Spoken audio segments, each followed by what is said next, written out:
Good afternoon, everyone. Good. Thank you for being here. Hi, so my name is MERLE Collins. Good afternoon, family, friends, and those who have known me since I was as tall as this podium, and those who I have yet to meet today. I hope to see your faces later and say hello face to face. Again, my name is Marissa, and I will be your host and very terrible comedic relief, so please pardon my jokes. Thank you all for coming out on this beautiful Saturday. It was supposed to rain, but it is not, so we're very thankful for that. I am honored to be here to guide you through today's program, Ocean Stirrings, Dramatized Readings from a Work of Fiction by MERLE Collins, and presentations from other artists such as steel panist Peter Humphrey, who you just have the delight of hearing, rising children's book author L. Dev Hatcher, artist in residence for the Grenada Embassy, John Henry, and saxophonist Walter Tates Jr. I would like to say that today's program would not have been possible without the Embassy of Grenada in Washington, D.C., and we have many members of the embassy here today, and I need to make sure I have everyone's names because I do not want to forget anyone. Hold on. Especially Ambassador Charlie Francis, Ambassador Extraordinary and Plenipotentiary of Grenada to the United States of America.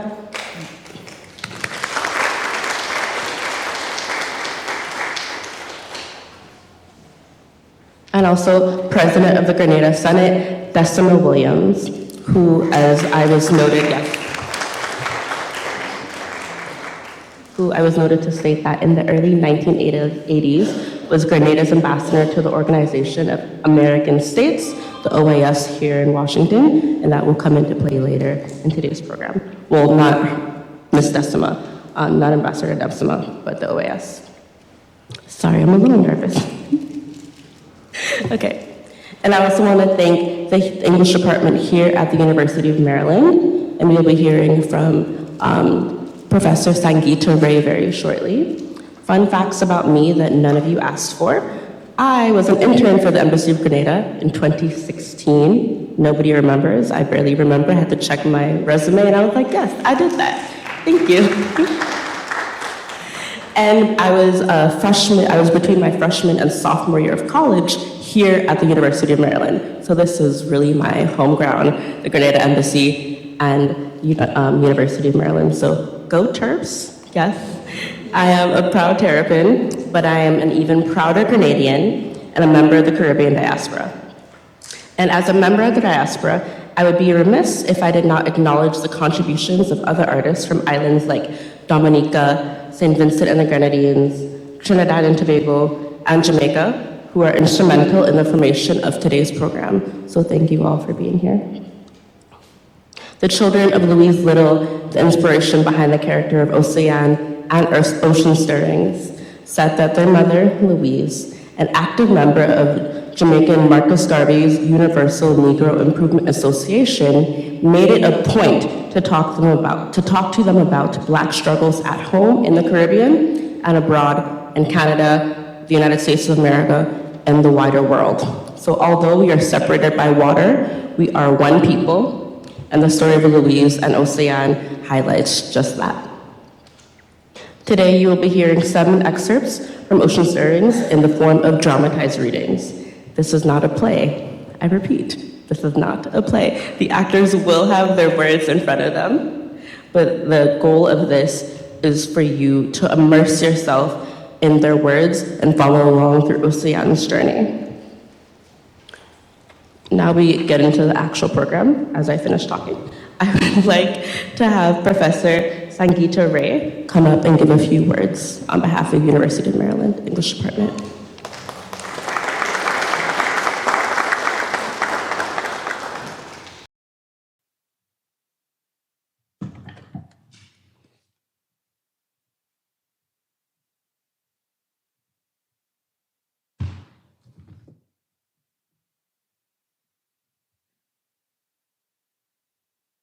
Hi, I'm Dr. Sangeeta Ray. I teach in the University of Maryland, the Department of English and Comparative Literature, and affiliate faculty with a number of other units. I'm currently the faculty director for the Center of Literary and Comparative Studies, and it is my great pleasure to welcome Ambassador Tolly Francis to the University of Maryland. The English department is grateful to the Embassy of Grenada and the ambassador for organizing the celebration of Professor MERLE Collins, and we are delighted to be given the opportunity to host the event. I also wanted to thank the Caravision Community Theatre for their participation today. Professor MERLE Collins was recognized as a distinguished scholar teacher in 2018 and was the recipient of a Guggenheim Fellowship in 2003, has been my colleague, as she reminded me yesterday, for 30 years. I have been here longer. While she may have retired from active teaching, she remains one of our most celebrated emeritus scholars. Before I list MERLE Collins's or Professor Collins's many achievements, I want to note that I was already teaching at UMD as a very young, emphasize young, that's why I'm still here, as a young assistant professor when we had the incredible opportunity to hire MERLE as a professor in comparative literature and English. I had encountered MERLE before I met her in the pages of her radical and stellar novel, Angel. And so when I found out that she would be joining us, I knew that we would gain instant recognition as a top department in the field of African diaspora literary studies, and we did. Professor Mary Helen Washington, also a distinguished university professor, I don't know if she's here today, had invited her to do a reading. And as Professor Collins notes in a recent interview that she did, after that visit from the UK, I applied to UMD, and that's how the story of another transatlantic movement to UMD began. For those of us who have crossed continents and oceans, we should always bear in mind that the United States is what it is today because of so many transatlantic and transoceanic migrations.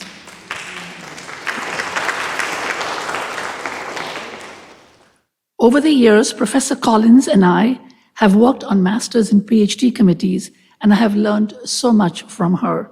I'm currently teaching a class she had taught forever, Caribbean literature, and I can't claim to be an expert on it the way MERLE Collins is. And everything I know about Caribbean literature, I have learned from MERLE. So over the years, Professor Collins and I have worked on master's and PhD committees, and I've learned so much from her. Her intellectual reach, her generosity, and a deep commitment to her students remain remarkable. Even more significantly, long before the term public humanities became a buzzword for universities, Professor Collins's work with students and the community at large, including today's event, models for us what public humanities can be at its very best. Professor Collins received her undergraduate degree from the University of West Indies, Mona, Jamaica, her MA in Latin American Studies from Georgetown University in DC, and her PhD, and this is always like awing for me, from the London School of Economics. That's where my father got his PhD from, and he was an economist. She epitomizes what it means to be a transnational intellectual and writer. Before joining the English department here, she taught at the University of North London.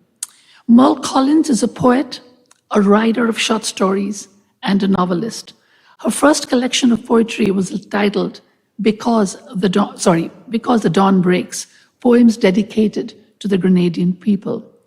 On a side note, I should mention that I found out that Collins was deeply involved in the Grenadian Revolution and served as a government coordinator for research on Latin America and the Caribbean before she left for England in 1983. No wonder she was so instrumental in, I don't know if it still exists, but the graduate certificate for Latin American and Caribbean studies here at the University of Maryland.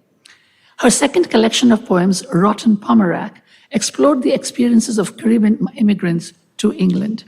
She is the author of two novels, Angel, which I mentioned earlier, and The Color of Forgetting. Angel is a canonical novel, one that I taught for many years and that many of our students have written about. It chronicles the lives of ordinary people in Grenada during and after independence. The novel follows an interesting cast of characters, including the memorable Dutsi, who speaks in patois. The novel includes a glossary, and I can attest that it really helped me and my students understand the nuances of the language being used in the novel. I know you're all eagerly waiting for the reading to begin, so I will just quickly mention that MERLE's publication include a second collection of poems, Lady in a Boat, and a collection of short stories, The Ladies Are Upstairs. Today, we are listening to a dramatized reading of her outstanding work of fiction, Ocean Stirrings, a work of fiction in tribute to Louise Langdon Norton Little, working mother and activist, mother of Malcolm X and 7 siblings, published by Peepaltree Press in 2023 and shortlisted for the Orwell Prize for Political Fiction. A review written by the judges for the OCM Bocas Prize for Caribbean Literature describes this innovative fiction as one that, and I quote, richly imagines the mother of Malcolm X as a person in her own right and highlights the intricate networks of personal and political alliances of the era. Driven by meticulous research, an expansive fictive and poetic imagination, and the music of Caribbean orality, the book situates itself among the important contributions to Caribbean memory. Once again, welcome everyone, and let us give a round of applause for Professor Collins.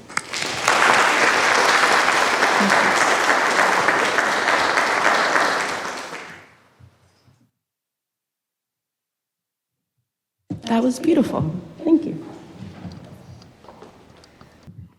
And next up, I would like to invite, I want to make sure I get the title properly, Mr. Charlie Francis, Ambassador Extraordinaire and Plenipotentiary to the United States of America.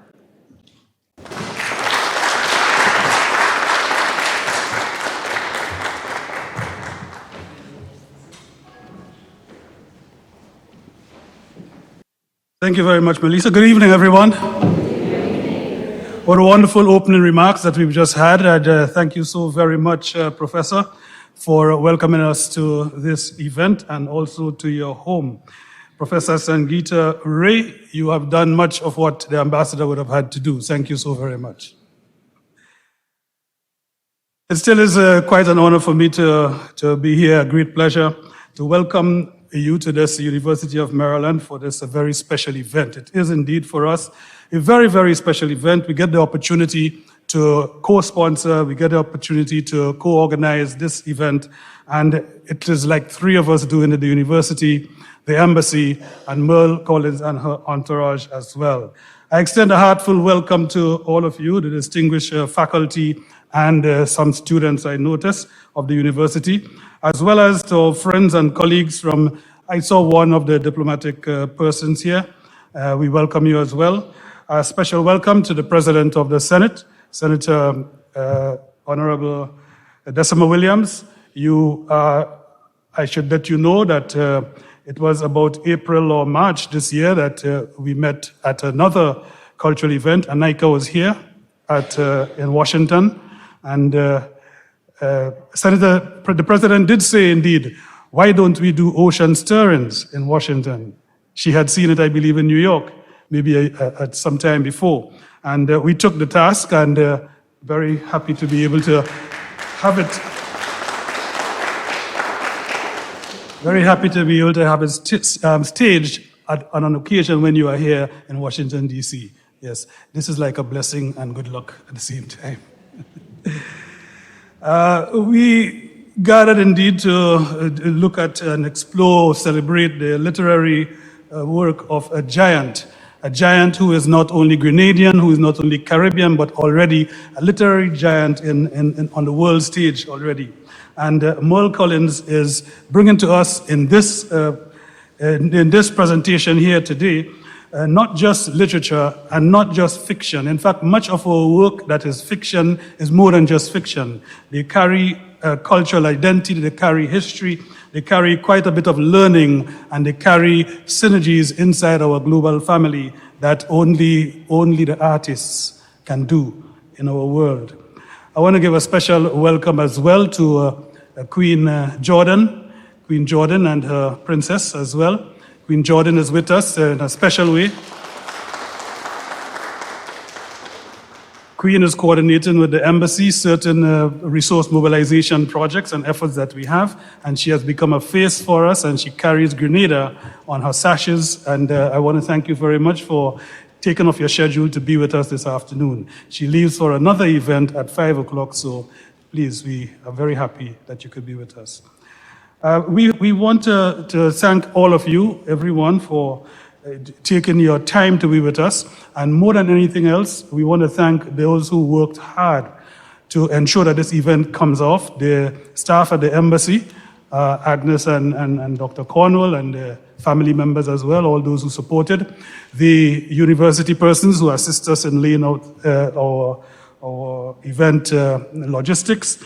We want to make a special thank you to the persons like Gabby and the community leaders like Lisda and Dolores and everyone who behind the scenes would have worked so hard to ensure that we can stage this event. I have to tell you, it's not very easy, as simple and as happy as we would be here this evening to bring us together like this.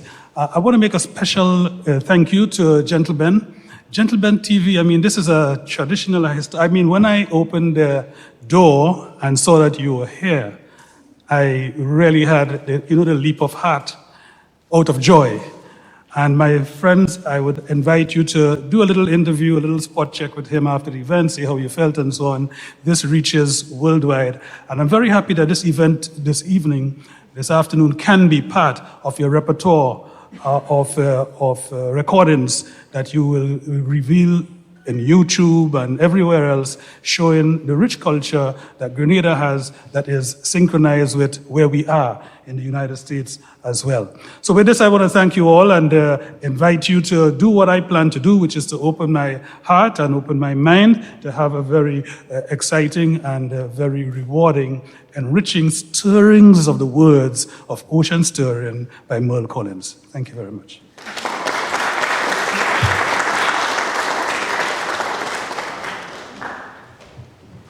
Thank you, Ambassador. Okay, I think I took care of all my housekeeping things, except in the case of emergency, you have exits to the side of you and directly back. If you have to run backstage, there are exits this way, but please go this way and that way. I forgot to add that on. But now that my flight attendant mode is done, I will ask, I won't say the woman of the evening, but someone very close to my heart and an inspiration to, I think, of a lot of artists, authors, and Caribbean people. So, Mom!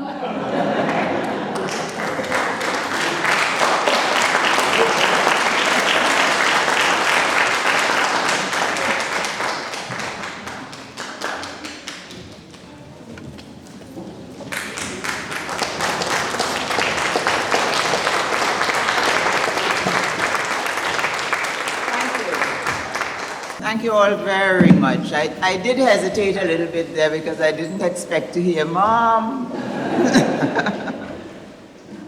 So it's really great to be here. Good afternoon to you all. It's wonderful to see you. It's exciting. It's a little bit terrifying, and it's deeply satisfying. I recall the protocol established by the MC and others, including, and I wanted to say in particular, because I didn't hear it earlier,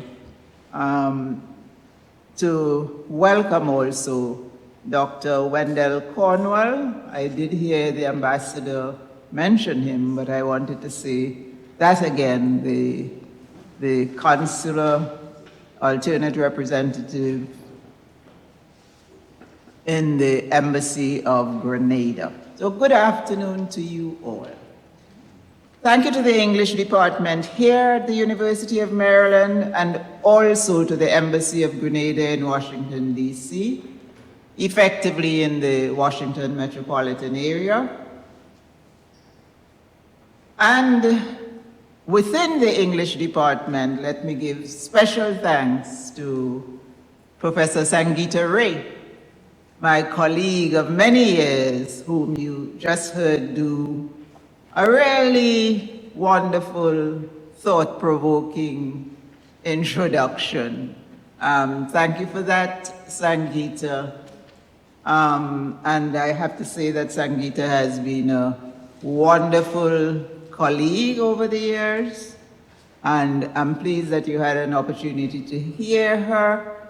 The only thing is, I would like you to hear more about her. But thank you, Sangeeta. That was wonderful. I appreciate it.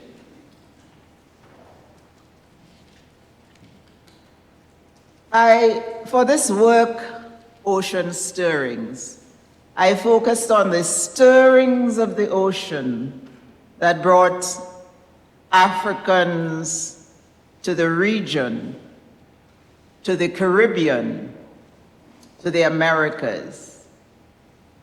As I wrote Ocean Stirrings, I thought a great deal about language, the language of 19th and early 20th century Grenada, the period during which Louise Langdon Norton Little, Grenadian mother of Malcolm X and 7 of his siblings, was born and socialized. That meant that I had to know and feel something of the Creole of the period, the language shaped by French colonialism and African languages in Grenada. And for that deeper understanding, I reached out to Lisa Latouche Jones from Dominica, and Lisa is one of the readers today. Morgan Dalfinis, a St. Lucia researcher of African and Caribbean languages. And occasionally, when I wanted to resolve something and understand better the use of the Creole, also to the Haitian writer Evelyn Choulion. There was also Grenada's Maurice Lagrenade Lashley with her knowledge of French and her continuing research into Creole languages. And Trinidad's Namdi Hodge, who is actually teaching Creole and from whom I took some Creole classes as I reached for that deeper understanding of the language. And I should say there were also a couple of undergraduate students in the Latin American Studies program from whom I took Creole classes. So you see, I was really going out to try to understand better the Creole of the 19th century, which would have been very much Louise Little's language and the language of her grandmother. Grenada was a French colony for some 118 years until 1783 when it was taken over by the British. So that some of us know parents and grandparents who spoke the Creole in our childhood. Louise Little, born in 1895, the same year as my grandmother, reminded me of the stories of that generation, of how they passed on narratives and perceptions to us. And I thought about my grandmother and other grandparents of that period when I read the work of Wilfred Little, Malcolm's big brother, writing about how they would be doing their homework and their mother is listening. I thought, I know that. And he wrote, she would be ironing or cooking or whatever, but she's listening. And whenever you made a mistake, she would stop you and make you go to the dictionary, look it up, syllablize it. And I'm emphasizing syllablize because that's the word he wrote. Get the meaning of it. And notice he didn't write syllabize, he wrote syllablize. Get the meaning of it. And that way, you began to improve your vocabulary. And as I read that, I said, oy, this is an African-American child talking about the royal reader that would have been used in Caribbean schools. Because the moment I saw syllabize or syllablize or however he transcribed it there, I realized it was a royal reader word. So I went looking, and sure enough, there in various Royal Reader texts were specific lessons about how to break up a word into syllables. I read reports of how it was difficult at first for Alex Haley to get Malcolm to talk about his life. Alex Haley was his biographer. And it was difficult for Alex Haley until he mentioned Malcolm's mother, and then the floodgates opened. So today we are celebrating in fiction and poetry a work created to honor the life and legacy of the mother of an iconic African-American activist, Malcolm X, and his 7 siblings. And listen to this. What really got me going was in the autobiography of Malcolm X, my mother, Louise Little, who was born in Grenada in the British West Indies, looked like a white woman. Her father was white. She had straight black hair, and her accent did not sound like a Negro's. And remember, we are using the terminology of the 1920s, 1930s. Of this white father of hers, Malcolm wrote, I know nothing except her shame about it. I remember hearing her say she was glad she had never seen him. So think about that. There are obviously many stories in there: plantation, race, family history.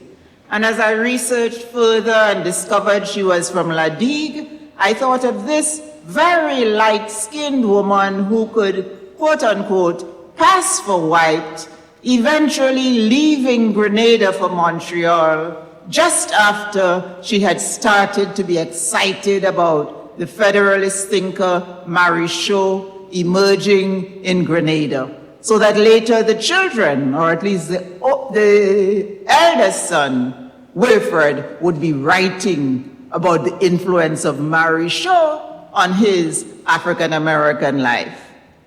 Malcolm wrote that he thought his father liked him best of the children because he was the lightest skinned. And now this was his dark-skinned father, right? While his mother, he felt, gave him more grief for exactly that reason. She would tell him what amounted to, don't you go feeling you're more important because you're light-skinned, huh? She would tell him, when she saw the sun peeping out in Michigan, go outside and let the sun shine on you so you can get some color. Which sounded to me quite opposite to what I thought of as the more usual, don't go and burn up yourself in the sun and spoil your color.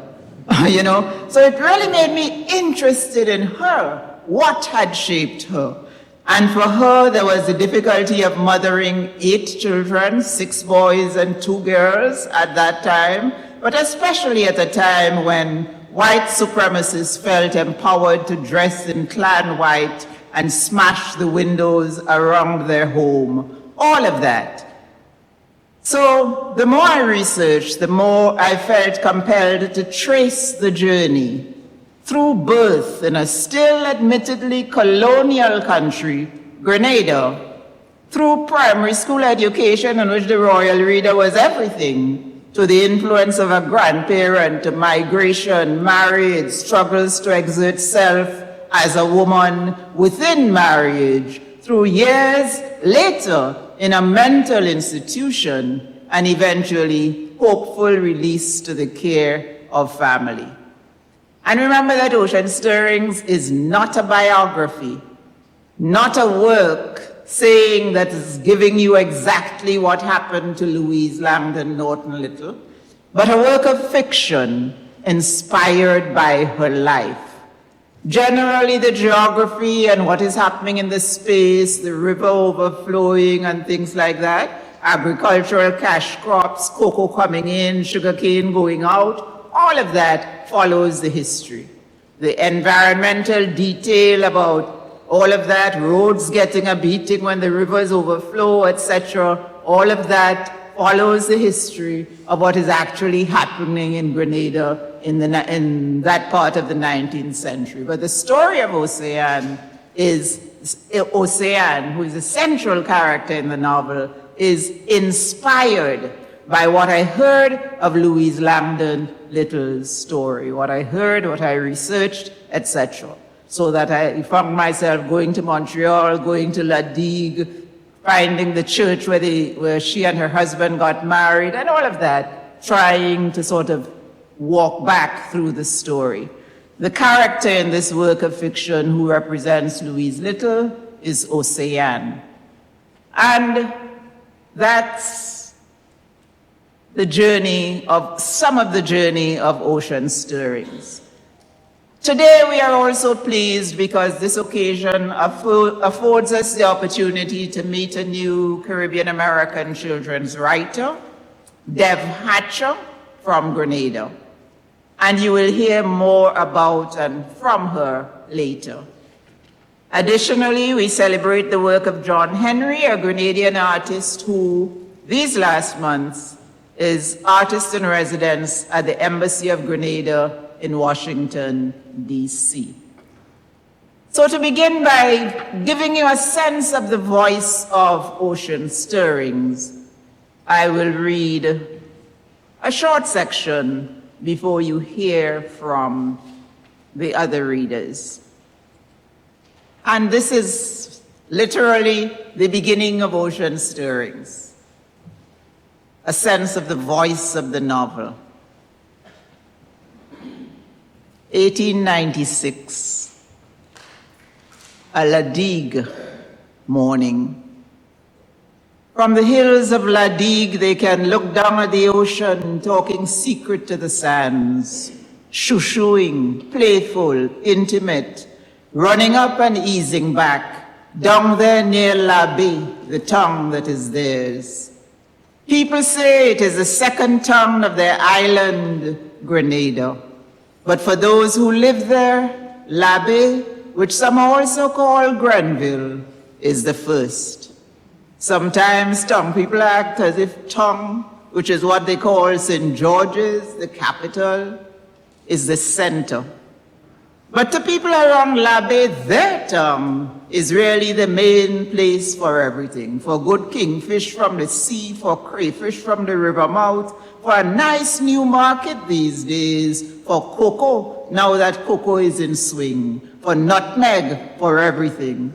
It is where they meet and greet each other by Mr. Lamott Liquor Store, by Mr. Rennie on Victoria Street, by the Revenue Office, by the Colonial Bank Agency, by the market.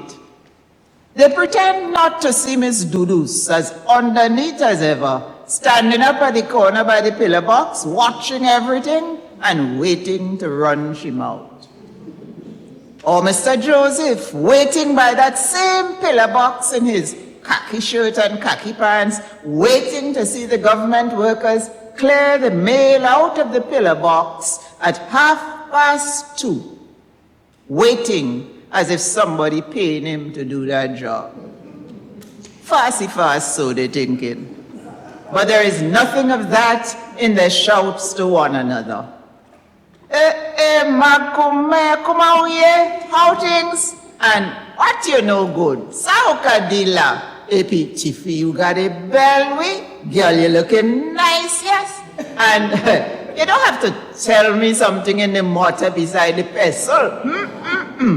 Upan nipu dimo ini kesho ina pillow up as a mashla. Epi woyoyo demo plus la. Trouble in the place. Sometimes they have to help up two languages, Daylang, to tell the story going on around them. Sometimes one is enough. And always they laugh out loud, sounding gleeful, as if they have secured the secret to survival. Not that life is easy. Life has never been easy. Sometimes on the hill in Ladig and the surrounding areas, when the rain don't fall to water the hillside land, and when the estate acting as if laborer is river dog, things hard like Boli, which is the name their ancestors left them for the calabash. But anyway, God good. Papa Bonje bon. And they're making it. Thank you.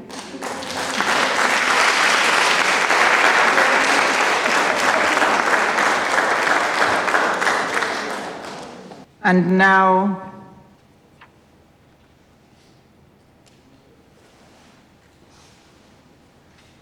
we begin readings from other voices.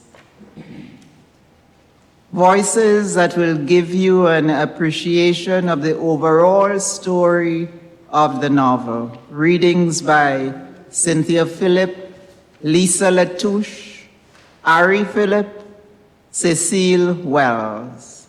And we begin with Cynthia Phillip reading Miriam, Ma Miriam, grandmother of the central character, Ocean, who represents Louise Little in the novel. Ma Miriam has just discovered that her daughter, Ernestine, is pregnant. She was always like that, my daughter, worried about everything. But it's like this thing with baby, it take the life and the fight out of her. And look, she locks herself now, down there on her own, not even eating a little bit that she could, down there on the hillside in Richmond. I don't know what to tell this child. Well, not child anymore at 18. But she have to learn. She have to learn how to handle herself in this world with these men. They don't care nothing about nobody, especially when they're not black like us, and their skin clear, and they're white, and the whole world belongs to them. But you have to learn how to handle things when you is a woman. She say he forced her, and I believe her. But Lord, it's like this child is a magnet for trouble. It hurt me, It really hurt my heart. That same man, big official with the white skin, the talk is he get Miss Evangeline, little 11-year-old daughter, pregnant. Ay, ay, ay.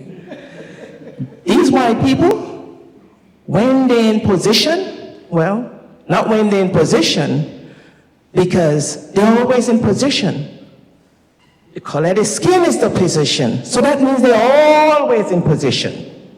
So it's just to avoid them. Just avoid them altogether. Because sometimes they have you in a situation as a woman as if you can't say no. So avoid them. Just avoid them. I tell the child that it's not her fault. No, it's not her fault. So I don't want to feel as if it's her fault. It's so the world is already. But Lord, I'm tired telling her, don't grin with these men. Make them feel you want nothing from them. Because guess what? Them don't care. I tell the child, my tima my la, my dee.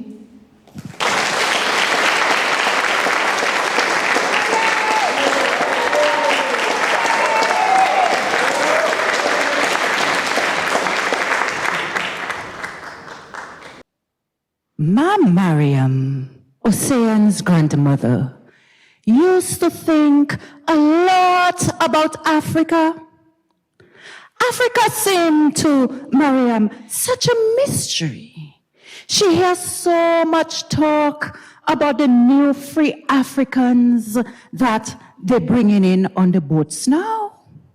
Sometimes people say, those new ones, they act as if they're more important than those who had to work and be called slaves. But Mariam, she was happy to be talking deep talk with an African man. Though, even before the African man who named Oba admit to her that he really born right here in Grenada, one of the women on the estate, they did well tell her that it wasn't true. He wasn't born in Grenada at all. They tell her that he come from Africa.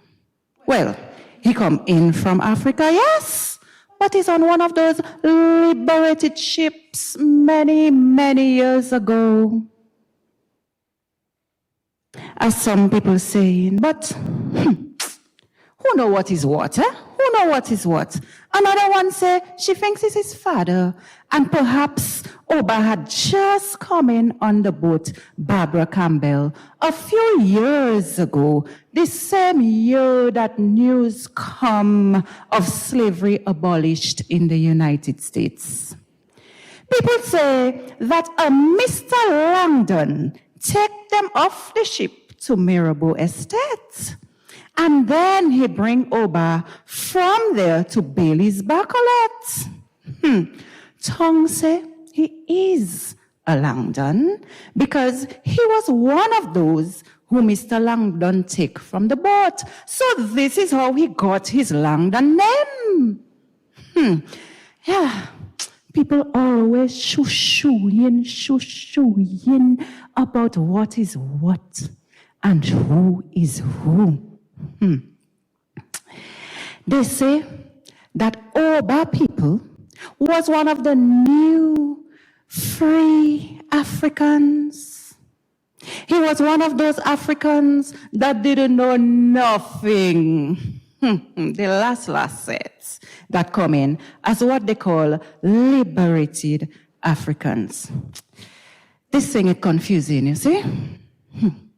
So, when Mariam tell Oba what people saying, you know what he said?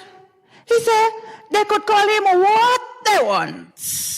That he is his own African man and he have nothing to explain. The other people in Bailey's Bacolet, they're standing around and they're listening. They're listening when Oba talking. And they say, that African man, he just like to talk, and pretend he know thing. Well, Mariam says she don't know. But she like him anyway. She like that he could stand up for Africa, you know? Nobody could say a bad thing about Africa. Oba, he would just spit sideways, look at everybody under his eyebrow. And whether he pretending or not, whether he come into the country early or late, he don't plan to say. And she, Mariam, she don't think it's important. She like that he's standing up for himself and for Africa. You know? People too bold.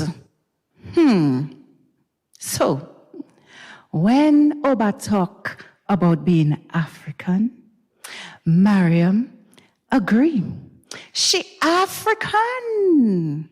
Even if she born right here in Grenada, she African. And Oba, he like that. He from Yoruba Kingdom, he tell her. He talk about people called the Ibera. So, when Mariam agreed to be with him, and him alone, and to marry him because he asked, and because he promising that he would be with her and her alone, she remind him that their children would be Creole and African. Oba say they would have to make sure that their children don't become like Creoles could be, laughing at Africa as a slave place. You should hear him talk.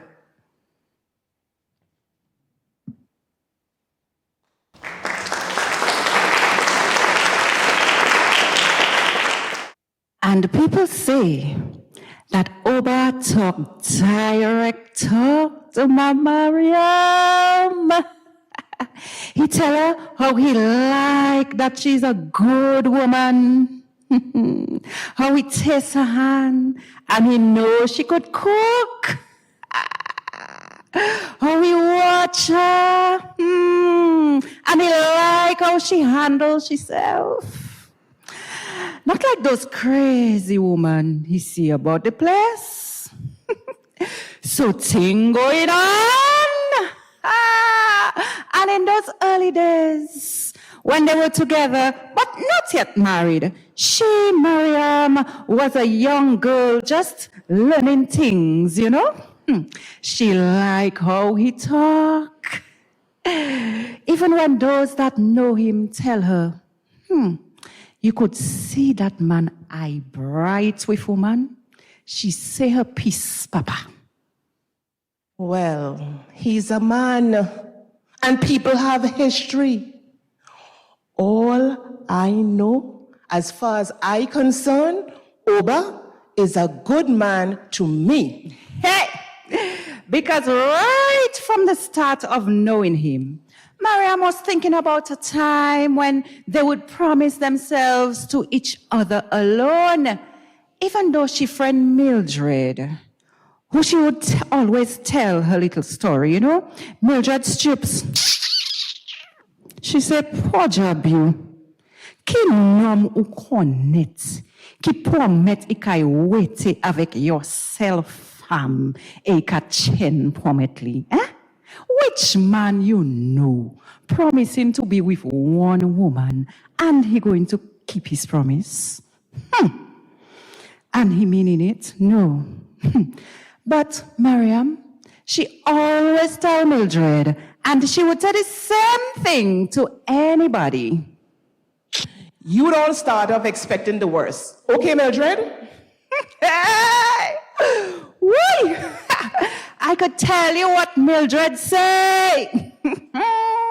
She says she don't like surprises. And where that would concerned, no man could surprise her. Well, whatever Mildred say, as far as I know, Oba is a good man. That is what my guts tell me. And right from the beginning, Mr. Oba talking how they will not have children that will laugh at Africa. And he's so serious about it. He's saying to her, our children will remember the Yoruba and the Fon. They will remember that place that is Africa, whether they go there or not. He's so serious that Mariam answered him. Well, stop getting vexed, eh? Stop getting vexed about things that not happening or might never happen. Okay, our children will not laugh at Africa.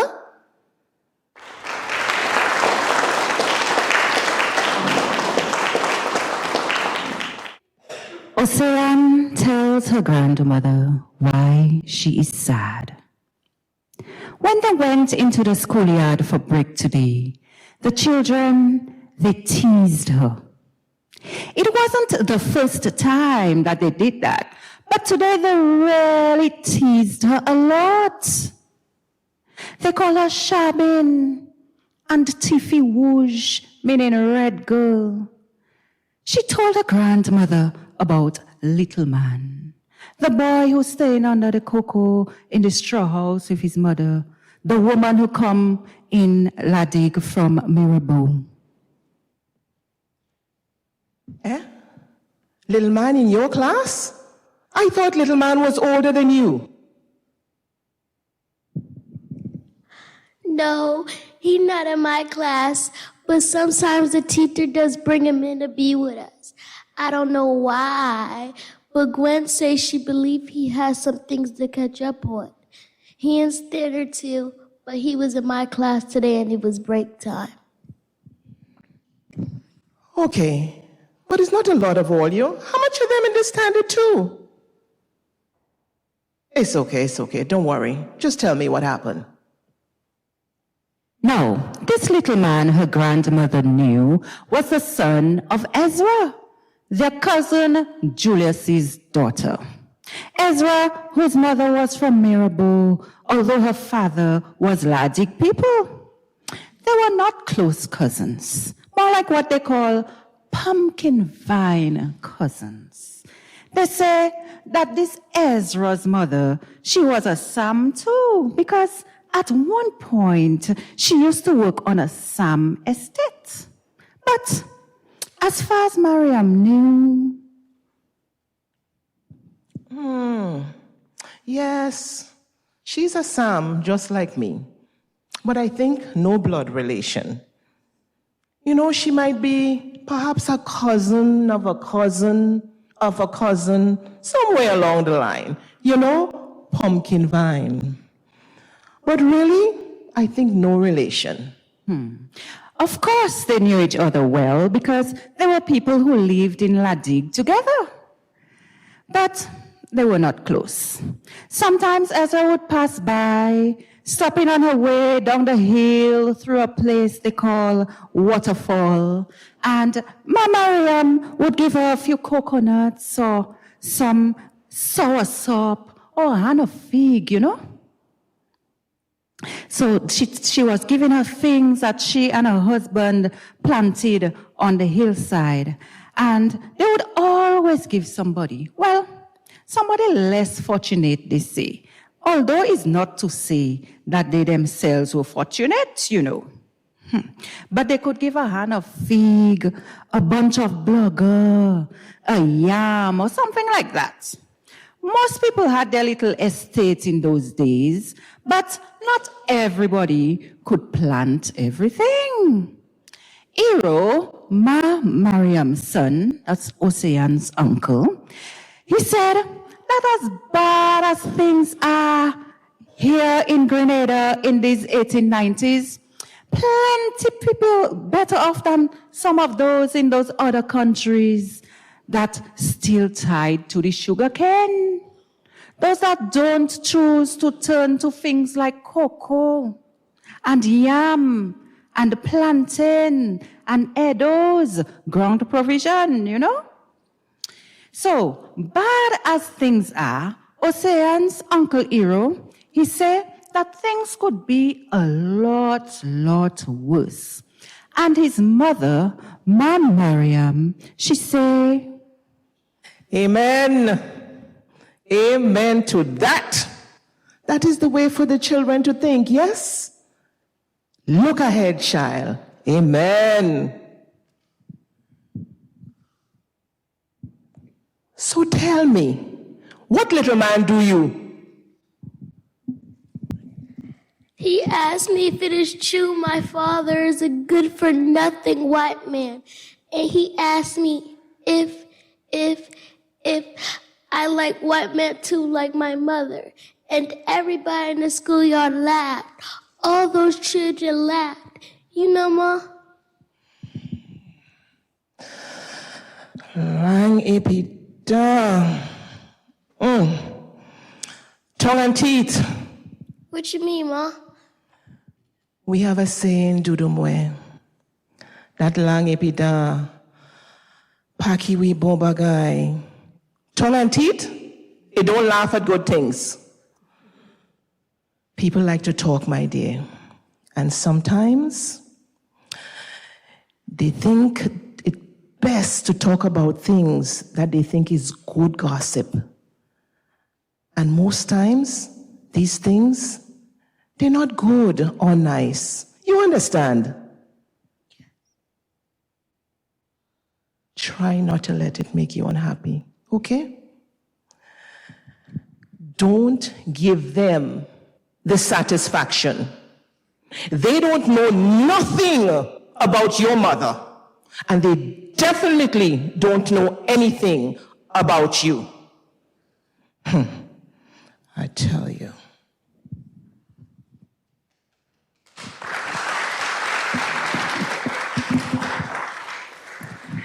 As we think about all that we've heard about Ocean and the children, you know, all of that makes us think about the children.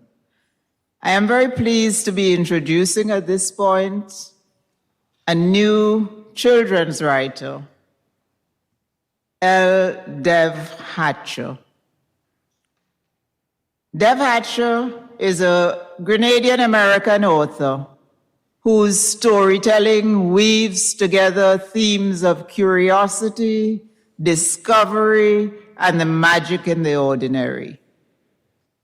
Inspired by her personal experiences and the world around her, Dev Hatcher creates stories that invite readers of all ages to discover the wonders of everyday life. Her work celebrates nature and the richness of human connection. This young Grenadian American writer holds an MBA from Florida Atlantic University and has worked for over a decade in human resources.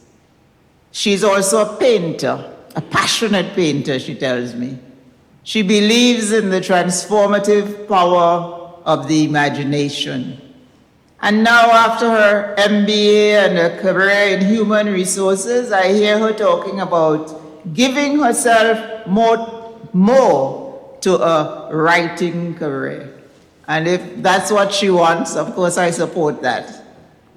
So let's hear from Dev Hatcher a bit about her work. It is a pleasure to have the honor of introducing her. Welcome, Dev Hatcher.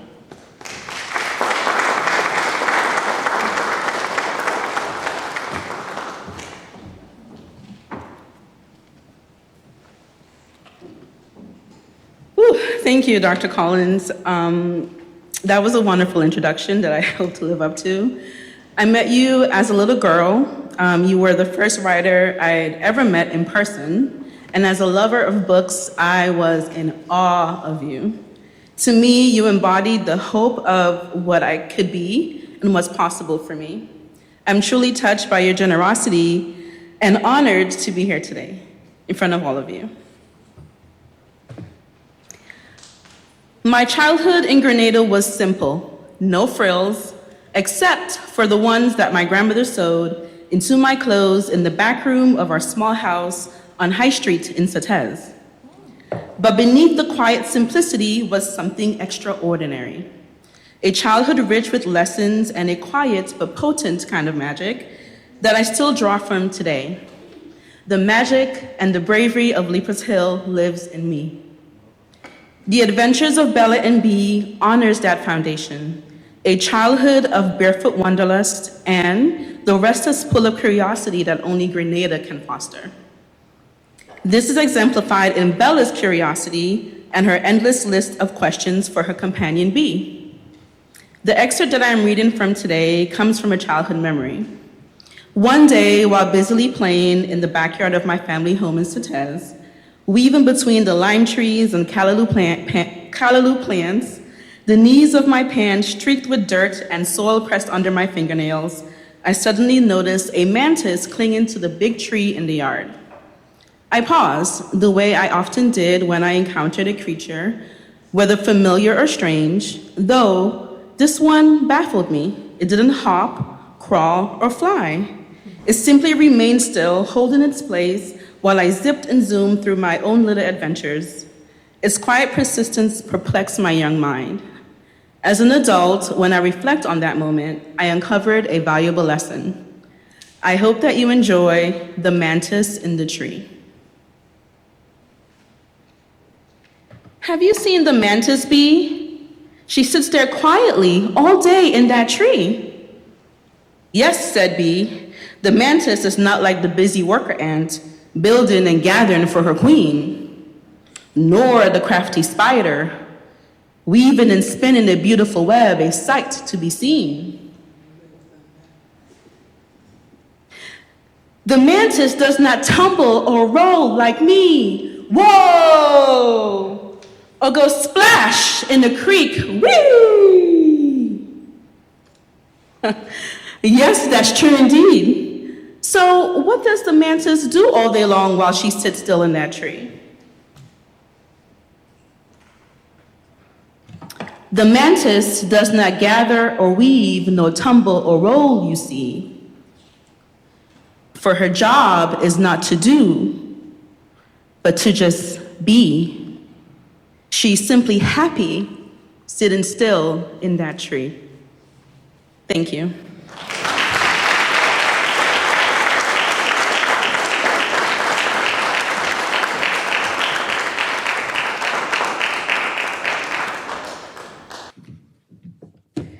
Thank you so much. So my mom, I feel like a month ago, she was like, there's this great children's book written by this Grenadian author, you have to read it. And I was like, Mom, I'm not a child, but I read it. I love it. I think books like this are so important, not only for children, but for adults, and remind us to stay grounded and also the evolution of life. So thank you so much. You know I sing your praises. Thank you. Okay, and we are going to continue on with the rest of today's program. I will ask the Embassy of Grenada to come on the stage at this point. Good evening, everyone, and good evening.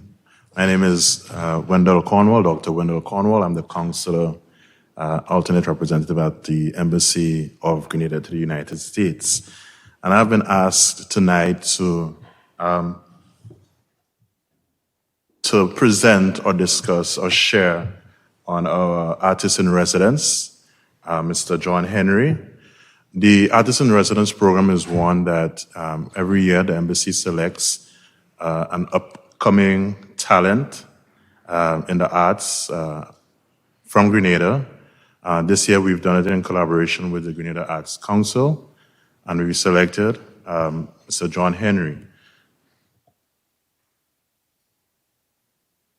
Mr. John Henry is not able to be here with us tonight, so I will try my best to sort of evoke or capture what his artwork entails. And just before going into that, I want to say it's really a pleasure for me being up on the stage here, because sitting in the audience, and I'm sure it's been the same for you all, it's evoking memories and nostalgia. As someone who has been a part of the diaspora and out of Grenada for many, many, many years, and often doesn't have the time to go back and experience the culture, experience, just mingling with the people as we would have in the past, sharing the experience here and listening to the excerpts really evokes those memories. And this is something that's very similar when we look at the artwork of Mr. Henry. He was born in Westerhall, he's from Westerhall St. David's. He started painting really at the age of 12, and since then he has really grown into a very promising artist with exhibitions at the Grenada Contemporary Art Show, recently at the Caribbean Festival of Arts and other national festivals. He works primarily in acrylic, and as I said, it evokes memories because he really depicts Grenadian life and Grenadian scenery.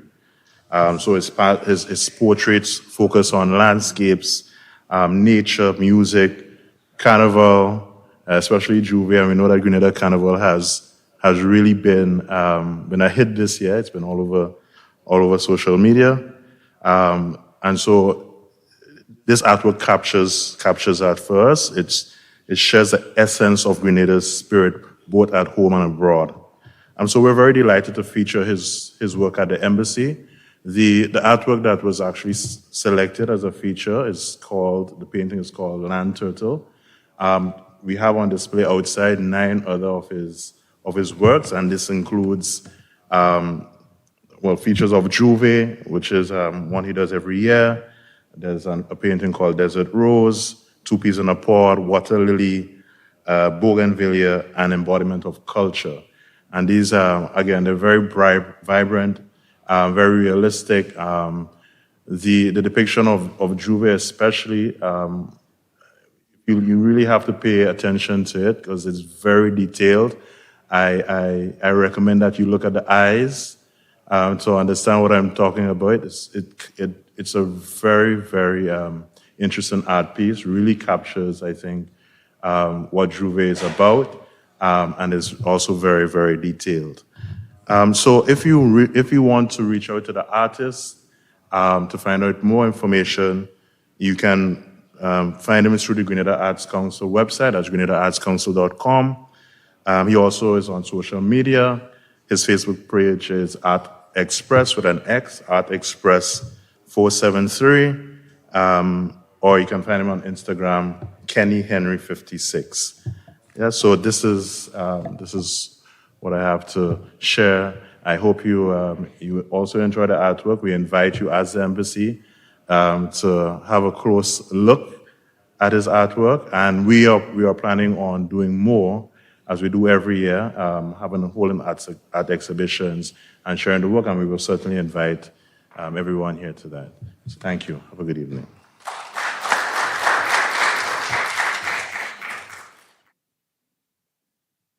And now I believe there was a second set of remarks from the embassy.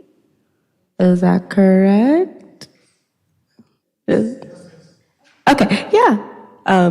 I please ask that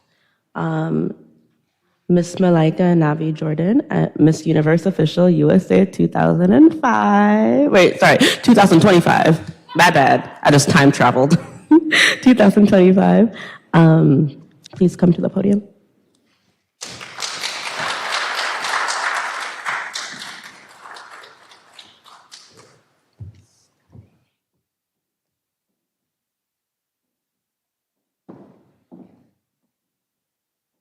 Good evening, ladies and gentlemen. Thank you for the amazing introduction. And also, I want to take a few minutes in thanking everybody that's out here today. And I think what I'm getting ready to say is echoed and a very mirrored feeling that I'm sharing with everybody. And I think a lot of you want to say this, wow, what a powerful evening, right? What a powerful message that we just heard, not only by Miriam herself, Mama Miriam herself, but also her granddaughter, Ocean. But before I go a little bit further, I want to take a few minutes in thanking the honorable guests that are here, dignitaries that are here, of course, Honorable Ambassador from Grenada, in giving me this opportunity to be here in front of you guys, and also First Lady Francis in allowing me this opportunity to come up here and speak to you in behalf of the embassy. I honestly believe one of the most beautiful blessings that I personally have received from Almighty Himself is an opportunity of being a mother. Thank you, of being a mother. I have my daughter here with me, Mahalia Stanton. Unfortunately, my son was not able to be here.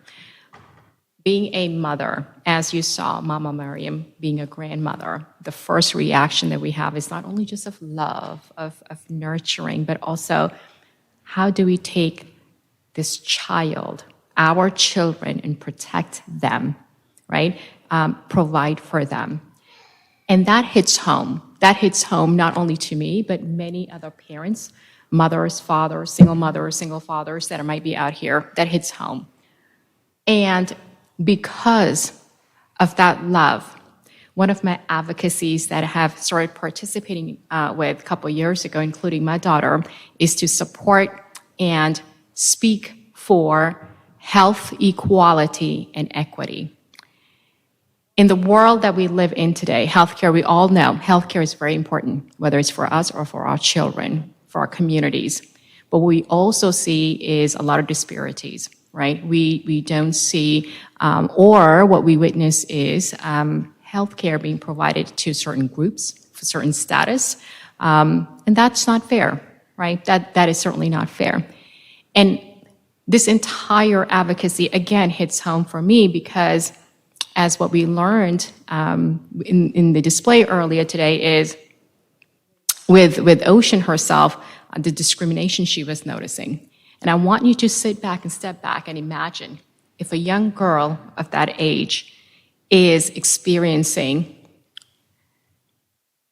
unpleasant comments from our community and her grandmother is so worried. Imagine children that are born with disability.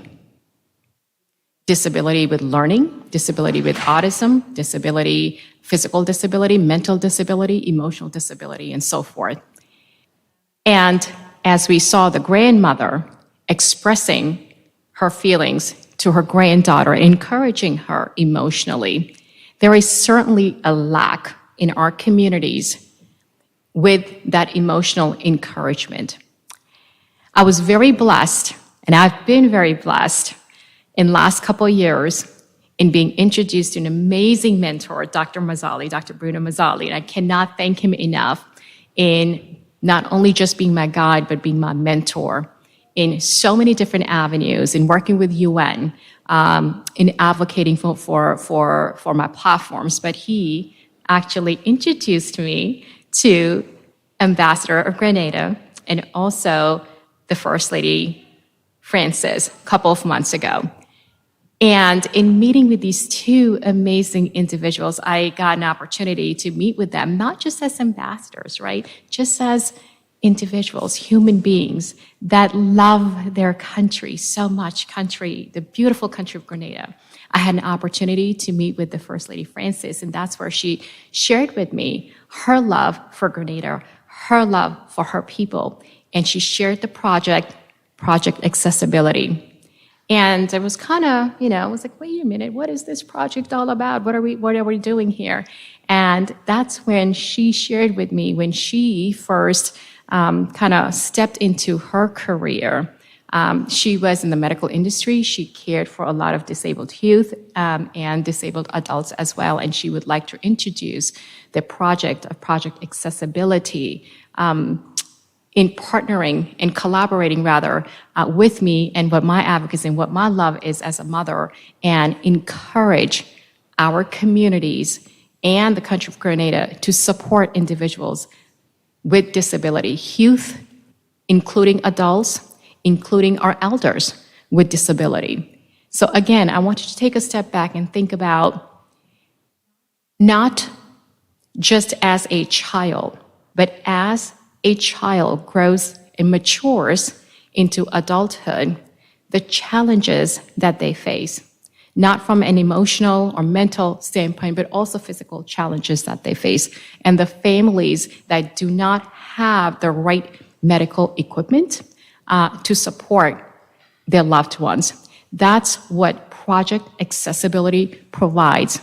We provide the whole target for the project itself is to be able to collect wheelchairs, other medical supplies that will help the disabled community within the country of Grenada to help them have a sense of and encouraging their self-esteem, encouraging their self-confidence, and also to bring them hope, to bring them dignity with what they potentially are facing and what their families are facing. So in a grander scheme, it's not just an advocacy, a platform for myself and showing my love as a mother, but also an amazing platform for the country of Grenada, standing up, voicing for those who cannot stand up for themselves or speak for themselves, and saying inclusion.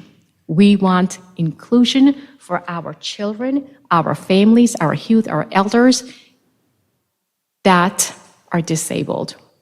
So ladies and gentlemen, I'm going to be staying back after the event itself, including our Honorable Ambassador from Grenada and our First Lady Frances.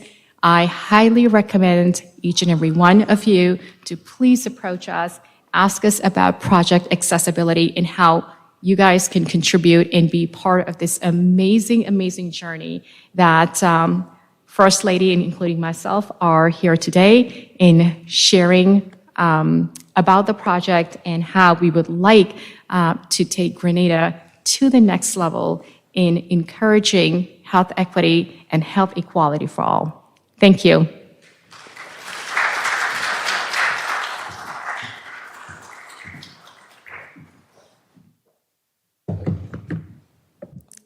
Thank you so much to the Embassy of Grenada for highlighting artists like John Henry and his work. I saw some of his pieces outside, and it reminded me of our beautiful home country of Grenada and our strong, unwavering pride in our culture. And also, thank you, Ms. Malaika Navi Jordan, Miss Universe Official USA 2025. Yes, for speaking on health, equity, and equality. All these issues should concern us all, and project accessibility sounds like an amazing initiative. So thank you for taking the time. And now we will continue with our program and go into dramatized readings 5 and 6. Ocean's primary school was mainly a focus on the royal readers. Ocean had a home life too, with Ma and others in the family. And perhaps to some extent, the everyday stories rooted in Grenada balanced out the British stories in the Royal Reader series. So it was a case of home stories and school stories. And really, both sides were important in Ocean's education, in her becoming who she came to be. Time passed. Ocean grew up. She loved Ma. She fell out with Ma. She loved and fell out with Grandpa Oba, with her uncle, and with her aunts who were mostly her age so that they were like sisters. On the whole, she had close family relationships. Sometimes she wondered if the one they said was her mother, who had died, was really her mother? Or if it was even a younger one and the family did not want to say. Anyway, time passed. In about 1927, when Ocean is a teenager, her Aunt Joda had a baby boy. And guess what she named him? Guess what she named him? She named him Malcolm. The three of them, Ocean, Ma, and Auntie Joda, they stood in the hall that had become a living room, and Auntie Joda, she held out little Malcolm to Ocean. Auntie Joda say, hold him, hold him. And Ma saying, Be careful, be careful. Put your hand around the back, support the head. It's a little baby. Be careful, Ocean, careful. And Ocean laughing. And she's saying, it's all right, Ma. It's all right. I have him. So this is how the story goes. In real life, Louise Little's nephew in La Digue was indeed named Malcolm. Another child was named Hilda, the name that Louise Little gave to her daughter. Her first son was named Wilfred, like Wilfred Ojas, again, the child of her aunt in La Digue. aim was to show that Louise Little, mother of Malcolm X, and the fictional Ocean, who is inspired by and celebrates her story, never forgot her Ladig and Grenada roots. Her children were named after those children in Ladig. And the time is not standing still. No. Ocean, like Louise Little, left school.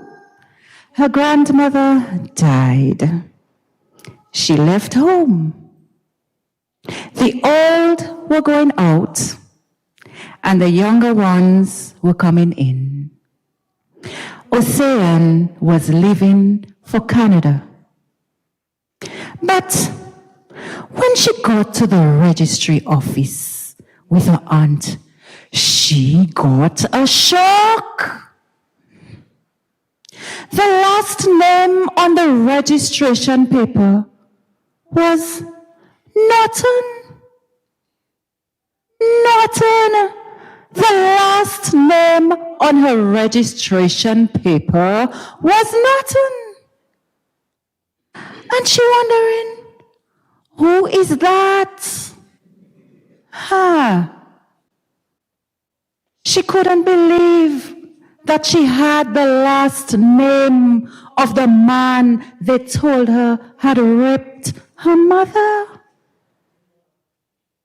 And all they would tell Ocean is what sounded like, well, when better can't be done, let worse continue.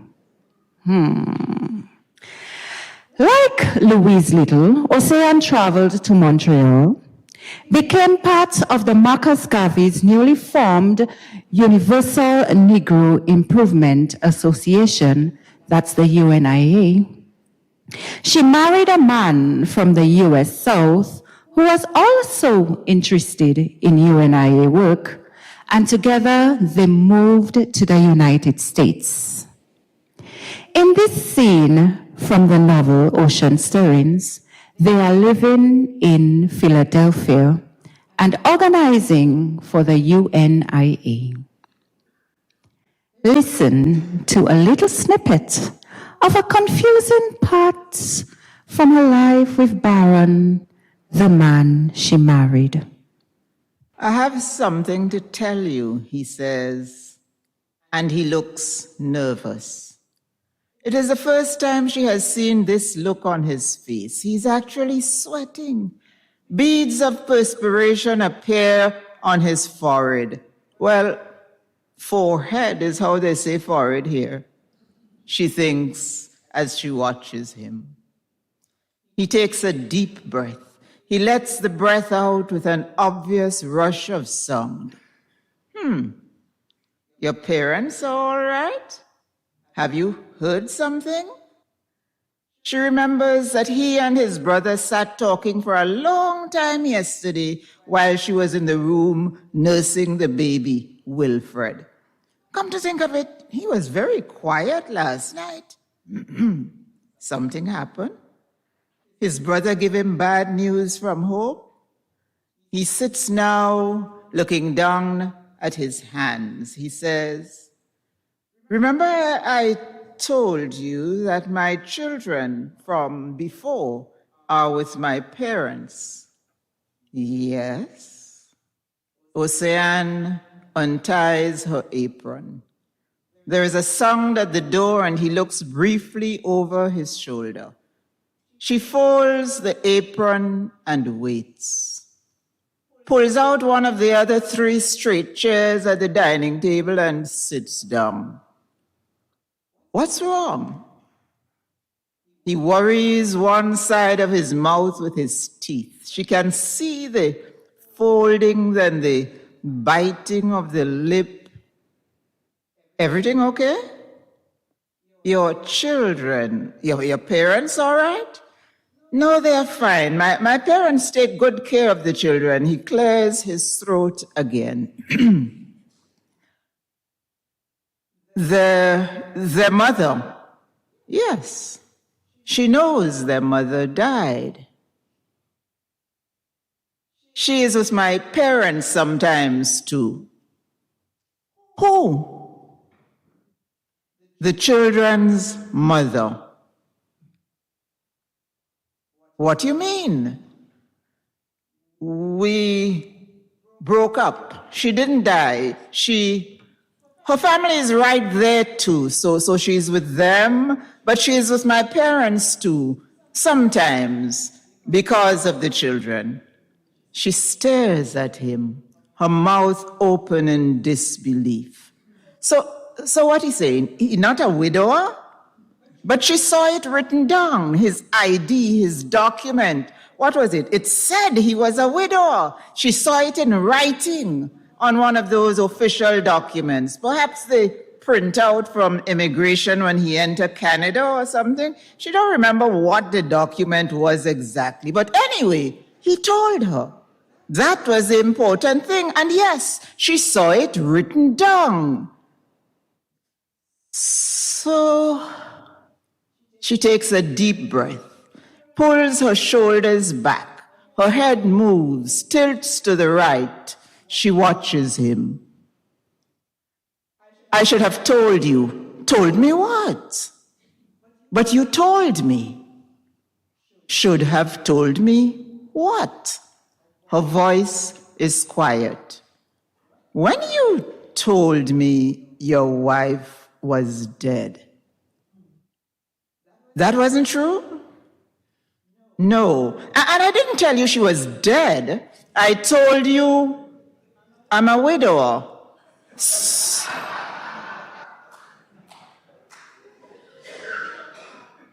So that mean your wife dead? Her voice goes up.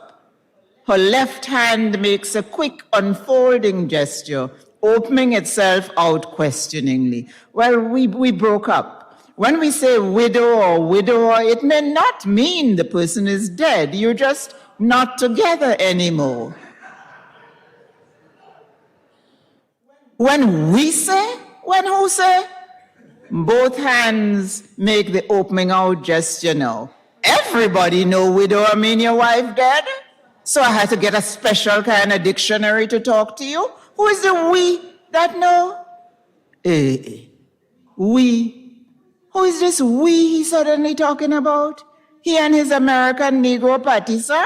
So now is we? Papa Bondre, what I get myself into? Ocean, I'm so sorry. I fell for you as soon as I met you. So now you're writing song. You're beautiful, and you are especially beautiful when we talk about the black cause. I really fell for you. Look, don't tell me no dotishness. You lied to me. If I is stupid enough to pick up a married man on my own, that is my choice. And that is not what I planned for myself. You lied to me. You lied to me? I'm not married. We divorce. When we go to my home in Georgia, you are my wife. Well, they better be divorced. She have his child and they will stand up in church and married. So you're not married to somebody else. We divorce. She stares at him. Were they ever married in the first place, he and that woman?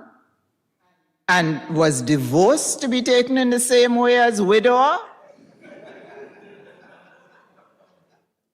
Ocean turns her head to the right, watching the room door and listening for the sound of the baby from the room, as if the sound would make a difference. She turns back to look at him.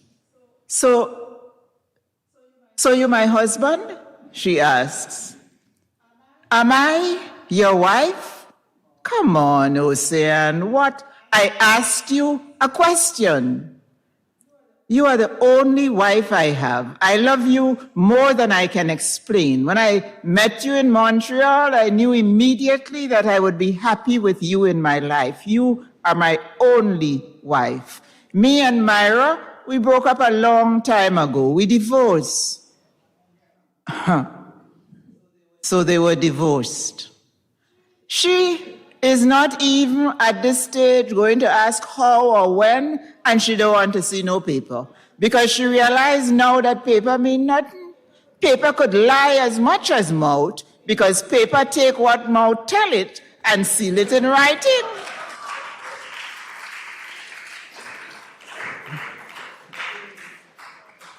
So they divorce. She have plenty questions about that, but no use asking them to get some kind of we answer, because she ain't had no dictionary for this language. Papa Bondre, this is where I find myself. Who to talk to? She must talk to somebody, not Uncle Hero, even if she could reach him, because he already thought she was too hurry with this married business.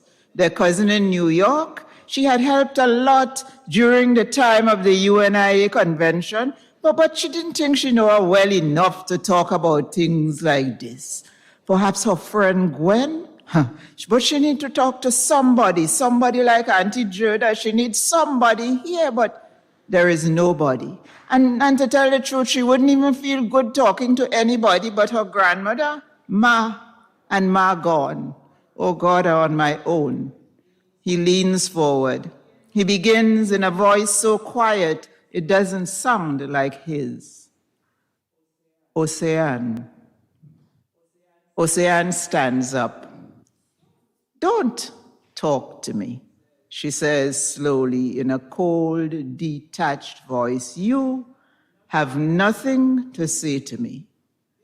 The only reason I'm here still listening is because I am far from home, far from my people, and because my grandmother is dead. I might as well say that because you know that already. Just have nothing to say to me. I need time to figure out what this is and what to do. And just leave me alone, you hear me? Just leave me alone. She begins to walk away and stops at the door to their bedroom. She turns to face him. By the way, I miss my periods, so I know I am pregnant again. Congratulations, Elder. Congratulations.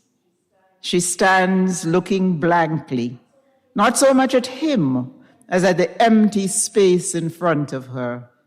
Then she turns, opens the room door, and goes inside, taking her thoughts with her, leaving him to his.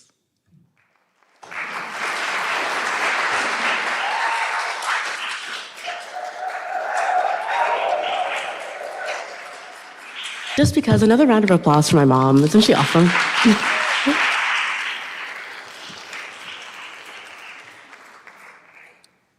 I hope you all are enjoying the first half of today's program. I remember when my mom was first doing research for Ocean Stirrings, and she told me that Malcolm X is Grenadian. And I was like, really? On whose side? And she said, in the way that she does, as you just heard, that Louise Little is a Grenadian from Ladigue. So now whenever Malcolm X comes into conversation amongst my friends, on Twitter, on TikTok sometimes, I have to remind people that his mother, who shapes so much of his ideals, is also from the island of Spice. And Ocean Stirrings, although it may be fictional, the woman behind it is real. And so as Grenadians and Caribbeans alike, we have major claiming rights to African American history. And I think that's beautiful.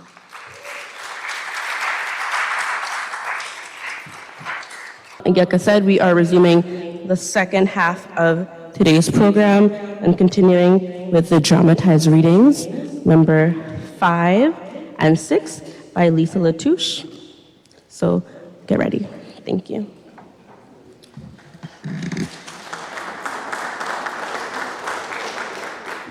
From about 1939 to 1962, Ocean is in a mental institution.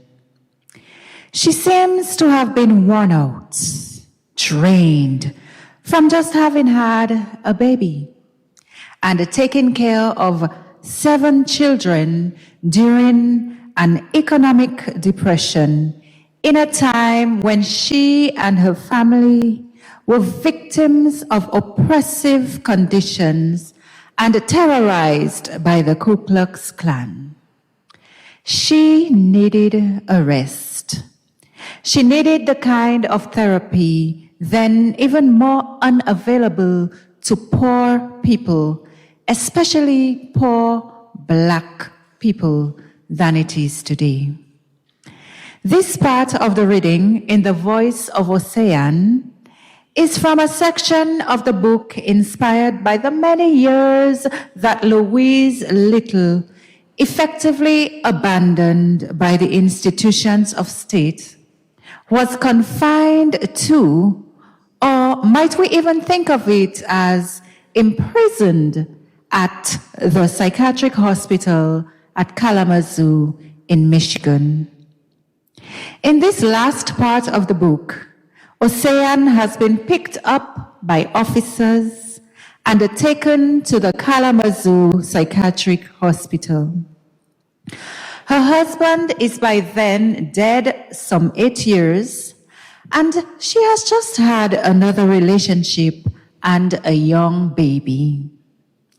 Ocean's memory seems at times to go back to Royal Reader poems from her school days.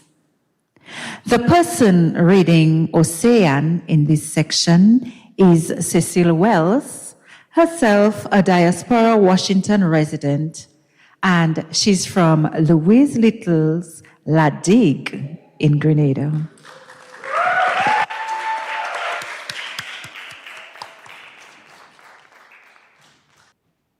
Why am I here?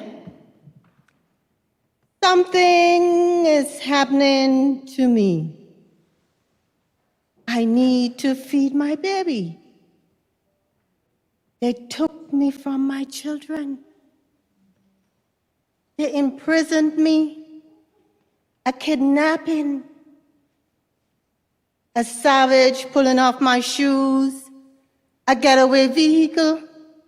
A driver speeding, pounding, shouting, stares, screams. I keep dreaming this bad dream. Why am I here?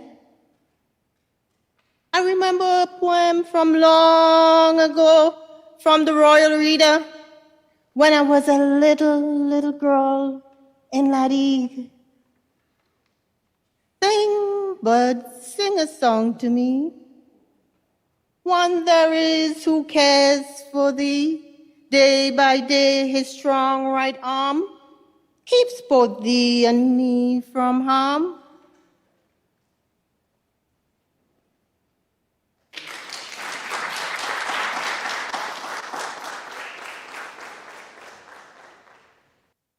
Insane. Tired but not insane. Insane is something else. Insane is white sheets and long guns, breaking windows and lynching people, killing people because they are Black. The insane people that attack me and my family have no rhythm, no logic, no reason. That is insane. I am tired, but I'm not insane.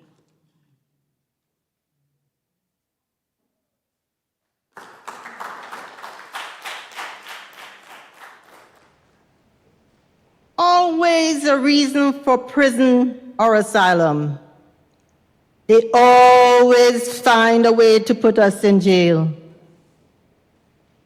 They pick me up one winter morning, drive me away with my shoes falling off, trying to make me look mad, calling me delusional, say they have to keep me from my children.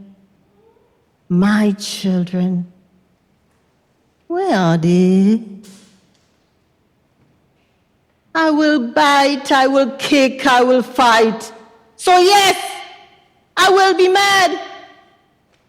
Look for me in the whirlwind, as Marcus Garvey would say. Seek me in the storm.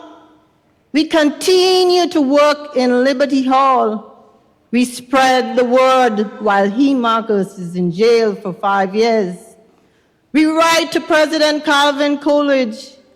He called us Marcus Mosiah Garvey, an alien, undesirable alien, but he well know him. We know them.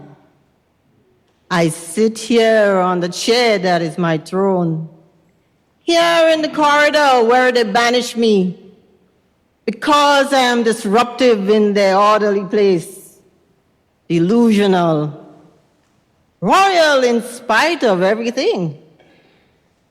Be warned, I am only one small part of the struggle, early in the talking, but not the last to talk. Seek me in the storm, long after I am dead and gone. Don't look back trying to find me.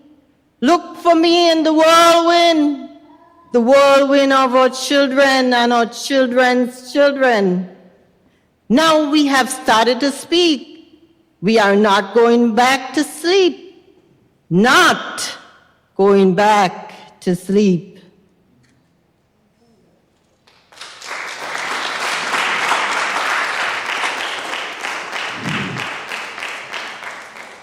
My children get big and they find out. I remember from long ago that finding out is a thing you must do. They find out that Judge Lehman Carr signed to get us off the property in 1929. It is because you're a Negress, Mom. We were a Negro family. Negro, Negress, Negro children, and Negress. And by my husband, you know, he was a Negro. That was the thing that killed him, they say.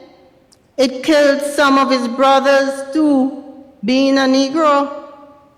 So we could not legally occupy property in the right area. That's why the judge was making sure to throw us off the land. He couldn't legally live in the places where they lived. And that same judge, they tell me, get me committed. Tell the authorities that I'm mad. And he find that doctor to agree. Judge and doctor, judge and jury. But my son tell me, all of them listening. Keep quiet, he say, but take it easy in there. They still have to agree. So do what they say and take it easy. Our children are listening. And our children will fight with that word legal one day. Our children are listening. That is legal. Our children are listening. I have seen them. I remember the past and I'm seeing the future. They are listening. Mightn't be tomorrow, but look for me in the whirlwind. They are listening.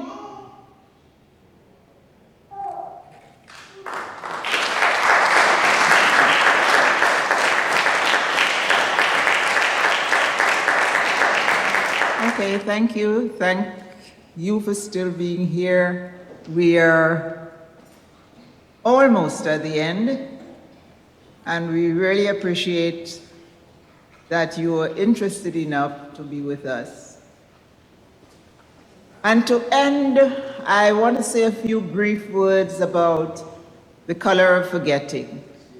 The cover of my novel, The Color of Forgetting, has a 17th century photo of the Grenada Market Square, the place where enslaved people were sometimes beaten and hanged during the colonial period. You know, the market squares in the Caribbean always fascinate me because you see so many things happening there. But we have to remember that these market squares were places where the enslaved really suffered.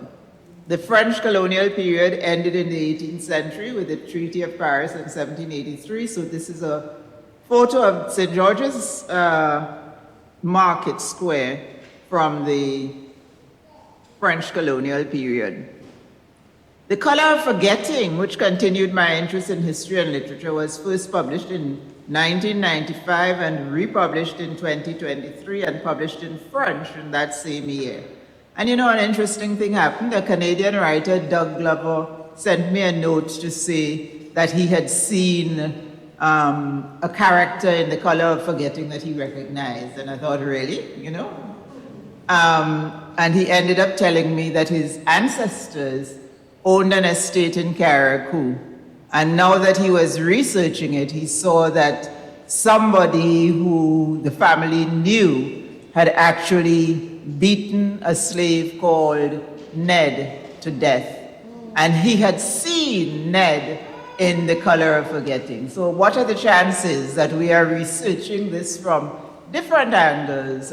Two creative writers, he thinking of his ancestors, and I'm thinking of, you know, the whole ancestry of Grenada, and we both find Ned. So in fact, he came to Grenada. Since then, we've met and talked, etc. By the way, let me just say that The Color of Forgetting is set in an imaginary island called Paz, the Spanish for peace. Paz and Eden are the twin islands in The Color of Forgetting, and the critics say those islands really look like Grenada and Carriacou, and I say, yeah, I can see why. So I researched Grenada and Carriacou to write Paz and Eden. So let me just leave you with a small bit of The Color of Forgetting. And in the book, there's a character called Carib, who is what the Jamaicans call a Warner woman. You know, always saying prophetic things and people saying she's mad and that kind of thing. And just in Carib, the word Carib used after the 14th century, because that's when the Europeans came in and the Kalinagos became the Caribs, etc. But this is Carib in the novel. Blood in the north, blood to come in the south, and the blue crying red in between. The woman dressed in red stood in the middle of the cemetery, faced north and moaned after delivering her message, turned west and groaned, turned south and shouted, oi, oi, oi, the blue crying red in between. She turned east and cried, Lord of his mercy. The child standing at the top of the hill ignored her. He picked up a pebble, rubbed it thoughtfully on the khaki pants of his school uniform, threw it far away over the bushes, down towards the sea. Carib walked out of the cemetery and past the primary school on her right, down onto the grass, and left again below the cemetery to the wall overlooking the steep drop and the sea below. Blood in the north, she shouted.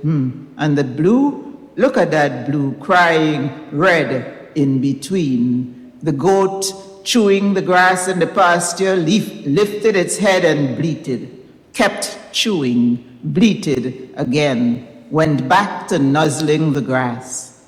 Carib walked back towards the cemetery, talking conversationally. Look at them, running and jumping and screaming. You hear the voices coming up from the bush, forgotten and consoled, forgotten and drowned, and the blue crying red in between. She stood there in her red dress and red head tie, looking up at the blue sky and down towards the blue of the sea. The informed observer, and most observers had some basic information by the time they came to visit Leapers Hill, would guess that she was talking about the Caribs, the Amerindian people who long ago had escaped the French pursuers by jumping off the cliff into the sea. Since then, legend had it, The sea in that part of the island was particularly angry sometimes, churned up with remembering. At times, on the calmest of days, there would be a shout when some not particularly enterprising swimmer went just a little beyond the shallows and disappeared. And often it would be days before the body was recovered. And I'll jump forward a little bit. Carib took her message to Tongue too, often. Tongue was Pass City, the island's capital. Her main spot there for preaching was the market square, near to the monument built to honor those who had died in the wars. Carib would stand there surrounded by shouts for 2 bunches of Serpentine, please, upon a dry peas, my dear. Questions about, how that pile of sorrel small so? Exhortations to dress up a little, let me reach the coconut. Or move your backside, let me get in the bus now. Unmoved by all this activity, Carib would survey the scene from the top of a box placed near to the war memorial. Turning right around so that all of the market could hear, she would shout her message, honor our children. Honor them when the war that they're fighting is war for a place they call the world, and honor them when it's war for us here self, that not even in the world. Woe is me. Woe is me. Blood in the north, you know. And look at the blue, crying red in between. In Pass City, as in Mon Repos, as in Soleil, the Second Tongue, or any other place that Carib preached, people asked when they remembered, what is this word she have there she always saying about blue crying red in between? Nobody knew for sure, since Carib wasn't a person you asked to explain things. Well, you could ask. There's no law against that, but you wouldn't be answered. Carib gave information at random when the Spirit moved her, and not when someone else thought it might be required. In this way, she avoided the usual pitfall. Avoided, that is, talking nonsense, and said only what was often unintelligible, but was spoken with such intensity that it clearly made a great deal of sense to her. Blood in the north, blood in the south, and the blue crying red in between. Realizing, just the last little bit, realizing it was pointless to question, people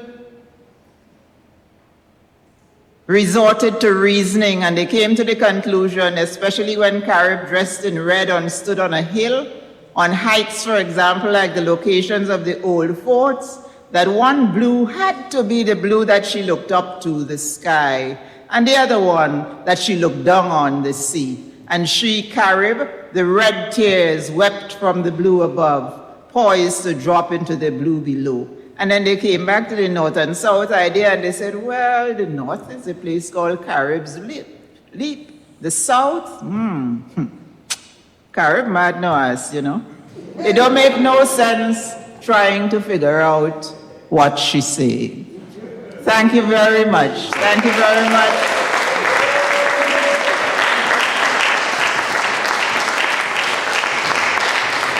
Thank you very much for listening to us, for listening to all of us today. And I want to take the opportunity to invite all of the readers back on stage. Ari Philip, Ocean.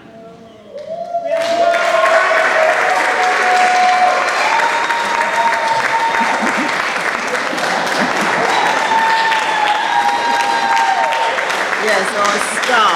Cynthia Phillip, Ma Miriam.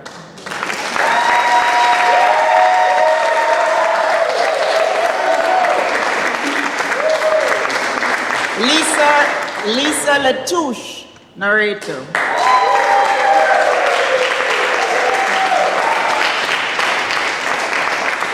And Cecile Wells, Ocean at a later stage in life.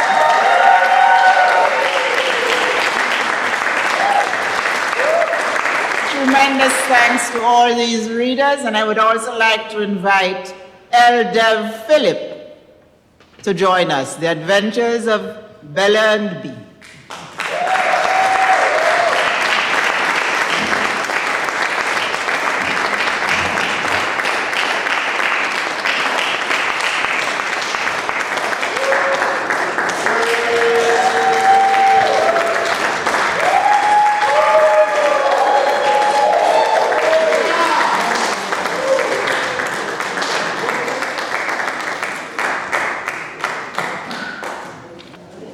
we have another round of applause for the beautiful cast?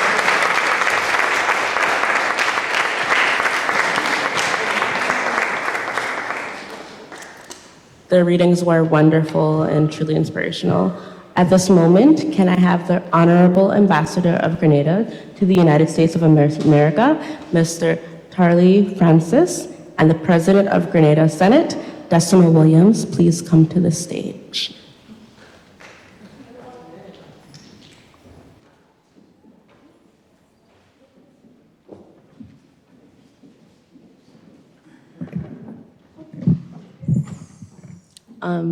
Mom?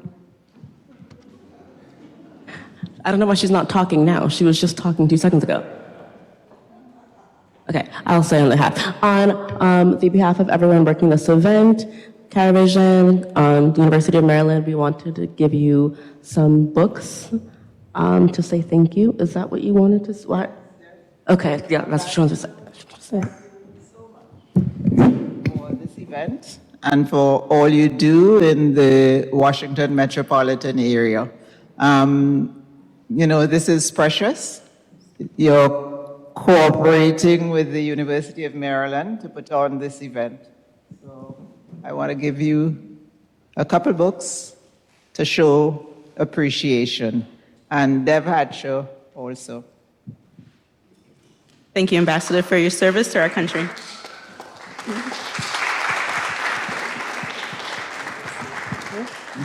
I also want to say that don't think I ignored the Ambassador Williams.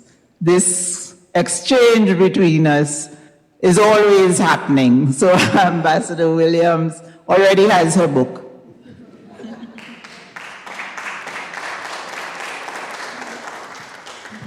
Thank you. I'll just take the opportunity on behalf of all of us, on behalf of our diaspora, to, first of all, even before thanking for this gesture, to salute you once again, to say how much we respect and how much we love you. We love you, love you, love you.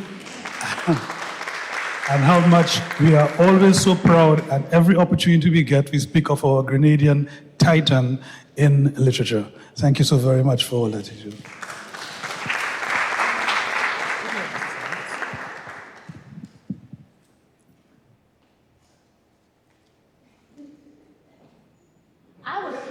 Ms. Williams had something to say. Do you not?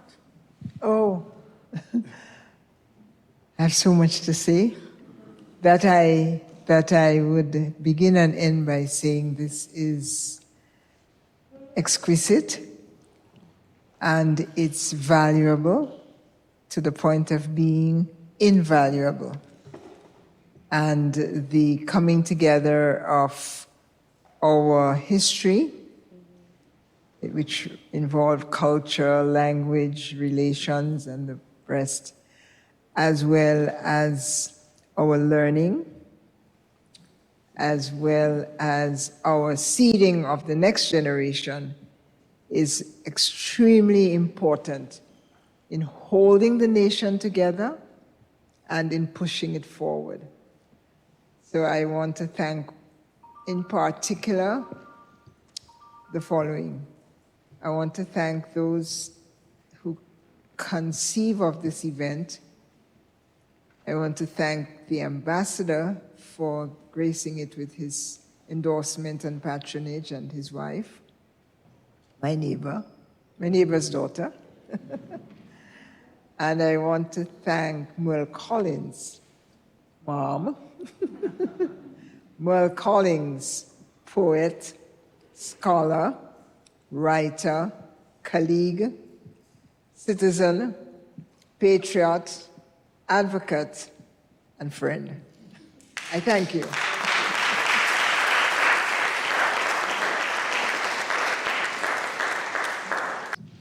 Oh, well, on behalf of the embassy and all of us here, we'd like to thank you for being here with us and gracing us with this beautiful reading in your words.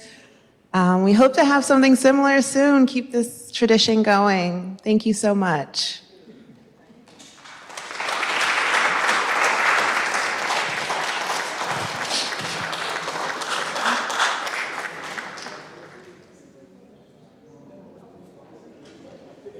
Okay, I will let you go very soon, but I, as your MC, would not be doing my job if I did not have finalized. Oh, they're taking photos, I'm sorry.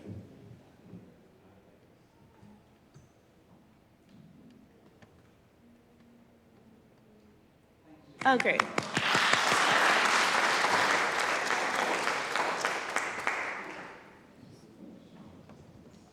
That bouquet is going in our dining room, so thank you. I do have some final closing remarks. I won't keep you too long, just a little bit of thank yous and to wrap it all up. Over the past 6 years, I have seen my mother's work evolve from research to narrative, to more research, to character development, to more research, to first drafts. You guessed it. More research, and a final draft with printed copies that we have for sale in the back today. Not only is Dr. MERLE Collins, or Mommy, as I know her, has shaped my work. She is one of my biggest inspirations, and as a Caribbean-born, American-raised storyteller, I want to build off of her legacy and continue to create worlds and narratives through visual media. So thank you, Mom, for all that you've done. And as I was saying before the intermission, Ocean's story, though one of fiction, comes from a real place and person. It reminds us that the lessons we are taught on our tiny islands, or the stories we heard from our mothers and grandmothers, are much bigger and more influential than we know. So that concludes our program for the evening. I want to thank you all for giving your time and attention to hearing part of Ocean's story. If you wish to read the rest, which I highly suggest you do, there will be books for sale in the back, as well as Deb Hatcher's The Adventures of Bella and the Bee, also for sale in the back. So please go take a look. And the information for methods of purchase will be visible on the projector very soon. I also got a note about all the thank yous, so this is going to go really fast. Thank you so much to Yuri Jones, who has been doing the technical support and stage managing for the production. So let's give it up for Yuri Jones. He's in the back, but he can hear me. Thank you to Mr. Gentle Benjamin for video recording in the back there as well. We really appreciate you taking your time to do this. I also want to thank Professor Karen Nelson, who I hope is still here, in the Department of English, Mr. John Yao and Cameron Thurston in the English office. They've always been really helpful and approachable in putting on this event. Thomas, the UMD tech consultant, who was responsive to all of our emails, and then other embassy personnel, Miss Agnes Henry, I just realized I'm reading the email and I didn't vet what the email was. Sorry. Oh, and Dr. Wendell Cornwall, the counselor at the Grenada Embassy, who spoke earlier about the artist in residence, John Henry. So again, thank you to the ambassador. Thank you all so much for being here. Have a beautiful rest of your evening, and I hope it's not raining. Be blessed.